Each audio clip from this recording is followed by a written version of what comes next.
I don't know, Under Armour. There's something amiss, something wrong. I hope, Under Armour, I hope you don't hate me for this, but I'm gonna be fully honest here. But I can't do it anymore. I'm sorry. Let's get back to the house. I'll explain everything.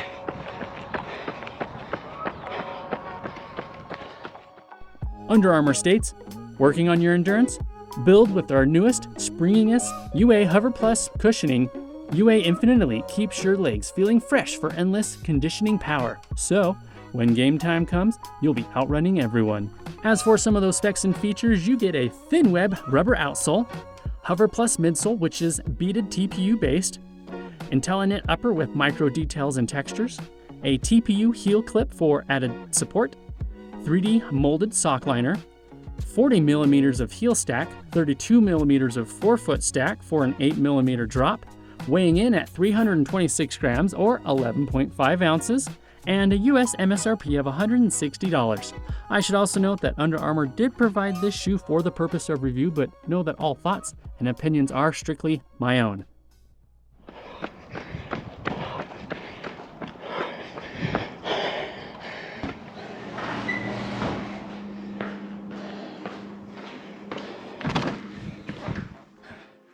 Hey, welcome back to the channel. Wow, today this is going to be an interesting review because it's unlike any other review that I typically do. Usually I head out for a run. See Chad Run is the name of the channel, and I talk about the shoe. I mention the build, the comfort, the performance, and the value of the shoe. We're gonna do things quite a bit different today. This is the Under Armour Infinite Elite, and I'm gonna be giving you my transparent and honest thoughts on this shoe. I will mention a few things that I liked about it and the performance, and one big glaring issue. All right, let's get into it. So I've had this shoe out for a few runs, 4 in fact, and today's run was a little bit shorter than I really wanted it to be. It was only about 4 miles. Now the Infinite Elite shoe is designed, it's built for long runs, but I didn't get a long run in. In fact, the longest run that I've ever been able to get into this shoe was about 8 miles. I just couldn't do it anymore. So let's address the elephant in the room. The problem with this shoe, at least for me, and I hope your experience is different, is that my foot starts to go numb. In fact, both feet start to go numb in the shoes. I can't explain it. I don't know why. After about a mile, I start to feel that numbness. And then after about 4 miles, it starts to get quite a bit uncomfortable, and I just can't continue, which is unfortunate because this shoe really has the components to be a phenomenal shoe. In fact, I really, really wanted to like the shoe a lot, but it just wasn't for me. Just a couple things worth calling out. First off, Under Armour went with a whole new type of midsole material. This is what they're calling their Hover Plus, and it is a really fun material, especially when you start to pick up the pace. I mean, this TPU based midsole, you can see me squishing it there. It's pretty squishy. See that right there? It's pretty squishy and a lot of fun, like I mentioned, especially when you start picking up the pace. It's bouncy, it's soft, and yeah, just gives you some really good energy return. So I really like that underfoot feel of the midsole. This was a great material. It's gonna last a super long time, not go dead on you anytime soon. So I hope that Under Armour continues to implement the Hover Plus midsole in more shoes in the future, this being the first that they've ever done that with. Really kind of updates the shoe and just is a lively, fun experience. Everything about the upper is designed to be plush. You have a lot of really nice comfort. Soft foam around that ankle and heel. You get a really nice gusseted, fully gusseted tongue. That tongue is really kind of plush, very soft foam material there. Overall, it felt like the laces laid flat and held my foot securely in place. And you know, initially it feels really nice, really comfortable. I like it quite a bit. This upper material is also quite nice. It moves with your foot. It's maybe a little thick and I wish it was a little more breathable. So overall, initially, it's just really nice, really comfortable, a nice good fit. You do have that TPU heel clip here that just, again, helps to hold your heel in place nice and secure.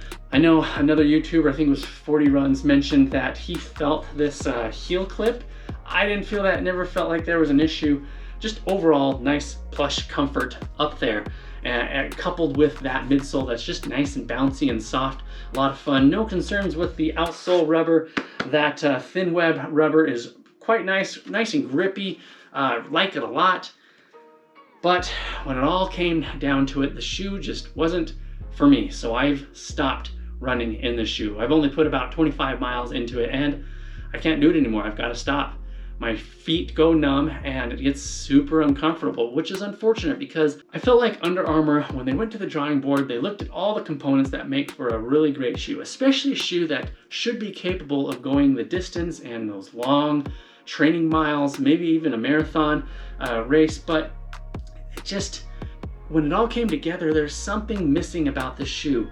I mean, as I mentioned before, initially it seems great, but then for me, my feet go numb. And this is the only shoe out of all the shoes that I've ever ran in and ever tested where I've experienced that. Sometimes I do get a little bit of numbness on the outside near my pinky toe on some shoes, but I've never experienced it where my whole foot starts to go numb.